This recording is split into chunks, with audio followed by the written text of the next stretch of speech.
The Uber controversy continues to simmer as authorities look to appease commuters who support the transport app and its transport providers to the chagrin of taxi operators.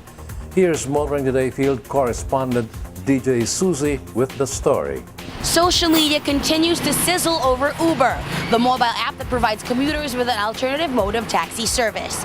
Facebook and Twitter are filled with posts and tweets, mostly criticizing transport authorities, particularly the Land Transportation Franchising and Regulatory Board, or LTFRB, for nabbing an Uber transport service provider using a private vehicle.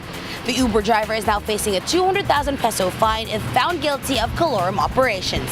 Faced with the criticism, Department of Transportation and Communications, or DOTC Secretary June Abaya, has asked the LTFRB to reach out to Uber operators and look at the possibility of legitimizing its operations. Abaya was quoted as saying the agency should keep up with technological innovations by amending antiquated laws or policies which may no longer be responsive to today's needs.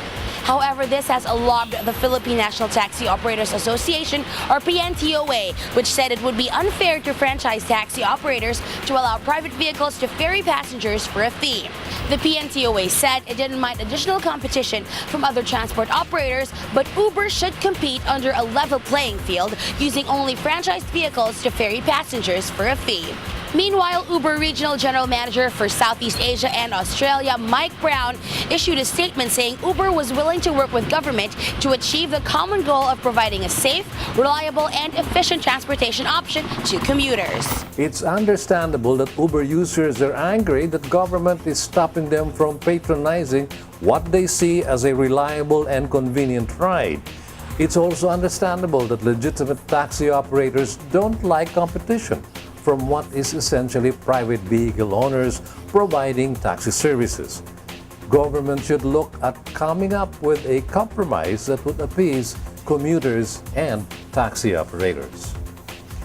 Moving on,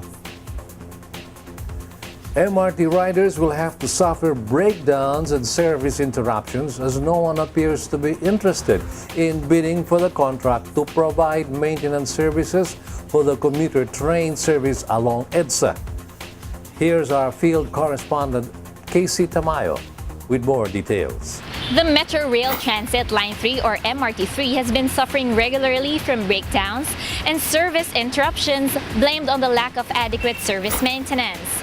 The maintenance contract with Global Autoporte Technologies, or the Global APT, expired last September 5 with no replacement in place. This forced government to extend the contract with Global APT on the month-on-month basis while it searches for the new replacement.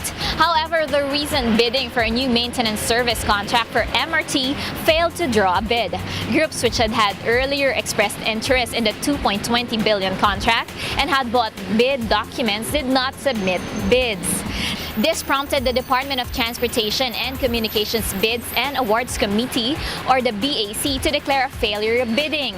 The DOTC said the prospective bidders had written the BAC raising questions on the terms of references and requesting more time to prepare their bids. The DOTC said it has directed the BAC to review the TOR for the maintenance contract, prepare a new set of bid documents, and publish a new invitation to bid before the month is out. This bit of news will not reassure MRT riders that an improvement in reliability of train operations will happen anytime soon.